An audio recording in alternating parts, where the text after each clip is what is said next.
Today I'm going to be putting myself up to the challenge of determining my number one favorite book of 2024. I started doing this back in 2021 where I would create a book bracket challenge by picking my favorite book that I read out of every month in the year and then narrowing it down in a tough competition to see what my number one favorite was. I think I didn't do this last year for some reason. I found my 2021 video, my 2022 video, but I wasn't seeing anything for 2023. So I don't know why I didn't do it last year. Maybe I forgot about it. Maybe it was too hard. Maybe I ran out of time. I'm not sure, but I'm bringing it back for 2024. We're gonna try to do it all over again. I have no concept of what might come out on top. I have filmed my top 10 best books of the year so far at this point in the year. I don't know how many of those I read within the same month that I'm gonna have to choose between. I don't feel like I have a clear standout at this point, but there's a couple. So we'll see. It'll be a journey. All right, so first things first, we're going to be scrolling through my reading tracker and picking out my number one favorite book from each month. January was a big reading month. I'm gonna go ahead and filter out any of my DNFs, so we'll only see the books that I read. I had several 5 stars, 2 5 stars this month, which were Heartstopper Volume 5 and A Good Girl's Guide to Murder by Holly Jackson. My 4 stars were Chlorine by Jade Song and Everyone in My Family Has Killed Someone, which was a reread. Sometimes at this point in the year, after I sat on a book, I can end up picking a 4 or 4.5 star over a 5 star. So I'm probably going to try to look for anything that's like 4 star and above to choose my favorite. Out of this batch of these 4 books, the one that stands out the most to me is probably A Good Girl's Guide to Murder. I did not continue in that series and I don't really think I'm going to, but it really kickstarted the vibe of this year. It really set the tone for 2024 because I started reading a lot more mysteries this year and especially started to read mystery series a lot more this year, and I thought that was a wonderful one. It was very good. I did try to watch the show adaptation and I only made it through a couple episodes. I didn't even end up finishing the show. For February, we had 3 5 stars. So Diavola, Yours Truly, and The Mysterious Case of the Alperton Angels. My 4 stars were The Assassin's Blade, The Wishing Pool, and Other Stories, Kill for Me, Kill for You, and that was it. I did really love Yours Truly. This is the 2nd book in a series by Abby Jimenez. I did also read the 3rd book in that series this year and loved that as well. But comparing it to Diavola, and The Mysterious Case of the Alperton Angels, it's gotta be either The Mysterious Case of the Alperton Angels or Diavola, whatever the heck you want to call it. And while I really do love this book, it's very hard to compare anything to The Mysterious Case of the Alperton Angels because I kind of think that book is a masterpiece. Because of the mixed media element of it and the way the author leverages the mixed media element, I think that one is just so great, and so that one is going to be my favorite from February. For March, I had 2 5 stars. We had Happiness Falls by Angie Kim and Here We Go Again by Allison Cochran. Both of these made it into my top 10 of the year list. I also have a 4.5 star with How to Solve Your Own Murder and then a couple other 4 stars. For this one, I'm gonna have to choose Happiness Falls. For April, I have The Other Side of Night by Adam Hamdy and Every Time I Go on Vacation, Someone Dies. The Husbands and The Future are in here as 4.5 stars. Between The Other Side of Night and Every Time I Go on Vacation, Someone Dies, I really liked Every Time I Go on Vacation, Someone Dies. It was very fun. It's the start of a cozy mystery series, or like a dark comedy mystery series is probably a better way to describe it. The Other Side of Night was a very fun thriller, and The Other Side of Night made it into my top 10. Every Time I Go on Vacation, Someone Dies did not. And that was because I was trying to represent across all of the genres I read, and I didn't have a lot of thrillers I loved this year. So The Other Side of Night ended up making it in the list. I did have a lot of mysteries I loved, and out of all of them, Every Time I Go on Vacation, Someone Dies just didn't make it on the list. And for some reason, I just feel like that's the one that I want to pick. If I had to choose between those 2 books and rereading one, it'd probably be this one. And I honestly might reread it at some point because it's going to be a series that continues. In May, I had Butcher and Blackbird and Just for the Summer as my 5 stars. And then The Return of Ellie Black as a 4 star. I did really enjoy all of these books. Butcher and Blackbird is very memorable because it's very unique. Just for the Summer, I have just loved all of the Abby Jimenez books in that series, so they do kind of all blur together for me, but that one I do remember like distinctly what it was at the same time. They're both romances, just very different types of romances. Just for the Summer is more emotional and contemporary. Butcher and Blackbird is two serial killers. It's a dark comedy. Quality-wise, Just for the Summer is a better quality book, but Butcher and Blackbird did entertain me quite a bit. However, I do feel like I'm a little bit tainted on that book because I did continue in the series and read Leather and Lark, and I did not enjoy it as much. Whereas Just for the Summer, looking at that full series, I've really loved all of those books. So I think I'm gonna pick Just for the Summer.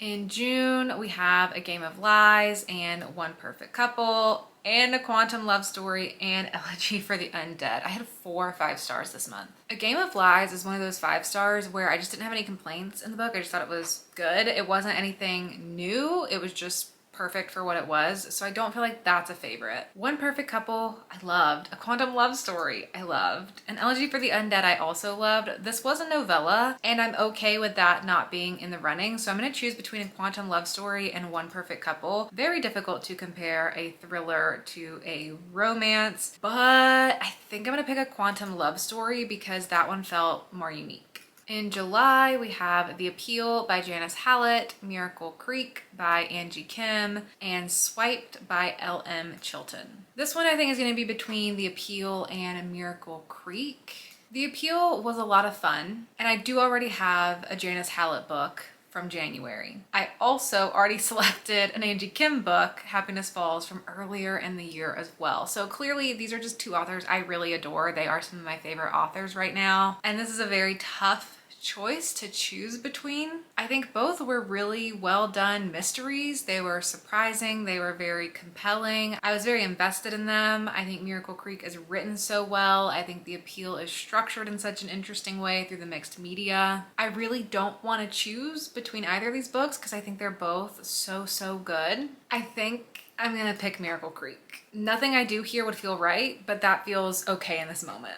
In August, my 5 stars were I Who Have Never Known Men, and that was it. That was my only 5 star. I did have a 4 star, which was Queen of Shadows by Sarah J Maas, but I'm definitely not choosing that over I Who Have Never Known Men, so that one was an easy decision. In September, my only 5 star is We Used to Live Here, which is again an easy decision. In October, we have Just Another Missing Person, Worst Wingman Ever, which was a short story, and Rest Stop, which was a novella. I think I'm gonna pick Just Another Missing Person because that is the one that is the most memorable to me as being the highest quality. In November, we have We Solve Murders and All the Colors of the Dark.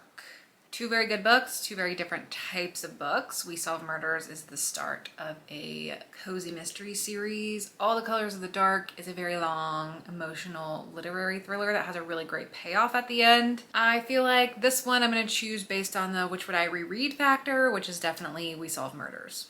And then for my December reading so far, I have had 1 5 star with Everyone This Christmas Has a Secret, which is a Christmas novella. And I've had a 4 star with So Thirsty by Rachel Harrison. Between those 2, I feel like this might be a case where I pick a 4 star over a 5 star just because it is just a short little episodic novella in that series. And while it was great and I didn't have any complaints, it's easier for me to select the full length novel and say that's more of a long-term favorite. Okay, now we have our bracket ready and my eyes started hurting from looking at the screen, so glasses are on as well. Time to start the tournament. I chose to do a single elimination style bracket. I think this is what I've usually done in years past. It just seems most simple and correct. So the books are just in here in the order that I went through the list. They got shuffled into their slots and it's time to begin the challenges. First up, A Good Girl's Guide to Murder versus The Mysterious Case of the Alperton Angels. I will not even pretend that this is a difficult choice. It is clearly going to be The Mysterious Case of the Alperton Angels. We'll just work our way down this column first before moving to the next column. We have Happiness Falls versus Every Time I Go on Vacation, Someone Dies.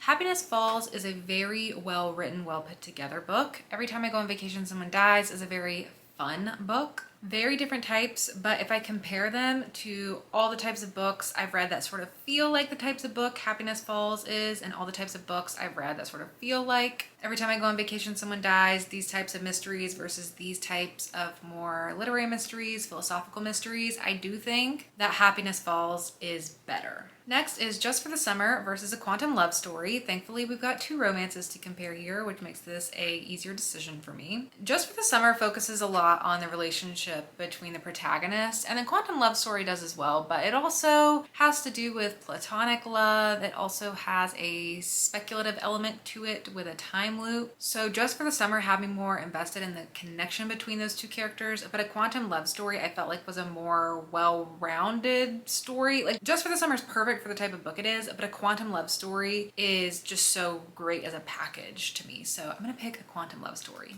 And then Miracle Creek versus I Who Have Never Known Men. Both phenomenal, very different. They both really stick with me. I love both of these books equally. I'm only having to choose a winner right now, but I highly recommend both of them. I think maybe in this case right now what feels right is I Who Have Never Known Men, just because that book does so much with so little, which is so impressive, and it just really lingers with me. Next up, we have The Mysterious Case of the Alberton Angels versus We Used to Live Here. That is a tough one. That's an impossible one. That's a painful one. I love both. I really, really love both. But The Mysterious Case of the Alberton Angels is just so strong to me, so I think that's the one that has to win. Happiness Falls versus Just Another Missing Person. This one is gonna go to Happiness Falls. I do think Just Another Missing Person is great, but it's just a really solid crime procedural, whereas Happiness Falls is like one of the best books ever. A Quantum Love Story versus We Solve Murders is not fair. It's not fair. So many of these are not fair. How does one choose? How does one choose in circumstances such as these? I love both.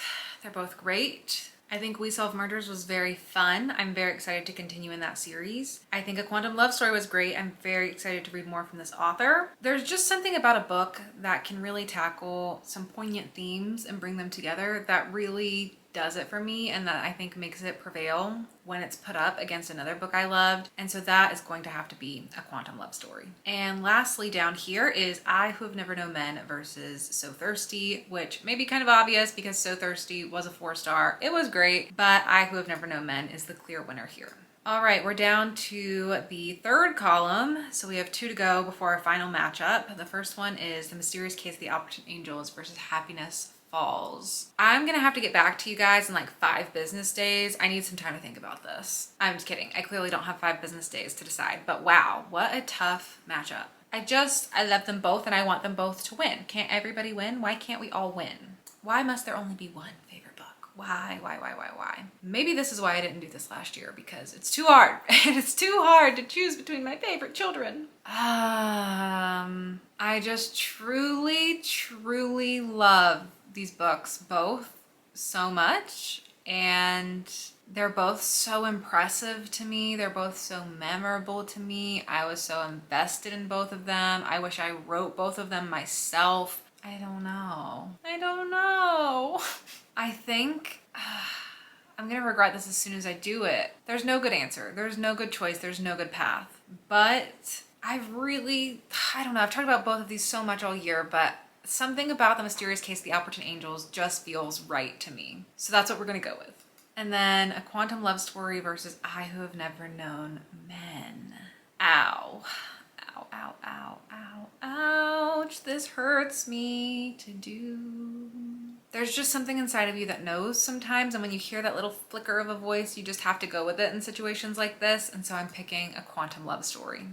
But again, I loved all of these books. The final matchup puts us between The Mysterious Case of the Alberton Angels and A Quantum Love Story. At the beginning, if there was anything I was going to suspect would be in the top, I was thinking Janice Hallett, I was thinking Angie Kim. I was not really thinking A Quantum Love Story was going to make it this far, and I think I've underestimated how much I enjoyed that book. I think if you are watching this and you like the types of books that I like and you haven't read either of these books, you should read both of them. I think they're both wonderful. They're just so different. It's so difficult to compare them. They're both exactly what I like and what I've been liking this year. Mysteries, mixed media, speculative, philosophical. I was describing The Mysterious Case of the Opportune Angels and then A Quantum Love Story. They're not both all of those things, but both of those represent things that I've loved so much this year, things that I'm loving in my reading. These are exactly the types of books I've been gravitating towards. Who do I choose? What do I do? Nothing feels right. If I got to pick two favorite books, I would say The Mysterious Case of the Opportune Angels is my favorite, like most typically read genres books, which is mystery, thriller, and horror books. That one's my favorite. And then A Quantum Love Story is my favorite out of the other types of books I read, which are romance or literary or speculative. Those are the two sides of my reading, and these are my two favorites from each category. How can I pick just one? I don't know. I feel like I'm inclined to pick The Mysterious Case of the Opportune Angels because the majority of what I read is mystery, thriller, horror, and so that represents the category that makes it the most of my reading, and that's my most favorite. But I also loved A Quantum Love Story, and also I don't feel like I hear people talk about this book or this author, and so that's also great and fun to be able to spotlight that. And it's a little bit of an underdog story, which I also love an underdog story. I love both. I love both. Don't make me pick. I'm not doing it. But I know I have to because it's the title of the video and it's the whole point. I think I'm gonna have to go with my gut, which says pick the mystery, because mostly I've been loving mysteries the most this year. And so I think that's what we're gonna do. I think we're gonna say my favorite of the year is The Mysterious Case of the Opportune Angels, but please know that I love A Quantum Love Story so much as well. This is truly always so difficult. How can you choose between all your favorite books? It's impossible. It's convenient because when someone asks you, what was your favorite book you read last year? You have a quick answer ready to go. But also when people ask me that, if they're looking for a recommendation, I'm like, what do you typically like to read? So if you typically like to read mysteries, I'm gonna sell you on The Mysterious Case of the Opportune Angels. If you typically like to read romance or speculative or literary or philosophical books, I'm gonna push you to A Quantum Love Story. If you want any more recommendations beyond that, I would recommend anything else that was in this video because they were all great. They all gave me very tough decisions to be made, and they're all books that I would recommend, reread, talk about with you. These are really just some of the favorites of the year. If you missed my last video, that was my top 10 of the year across all the genres I read, so make sure to check that out if you're looking for more recommendations. And if you want to put yourself through some pain and try to do this yourself, create your own bracket and determine your number one favorite book of the year, I can't say I definitely recommend doing it because it's difficult, but you know, if you're up for the challenge, try it out and then let me know down below what your number one favorite of the year was. That's it for me. Thank you so much for watching, and I'll see you all in my next video. Bye.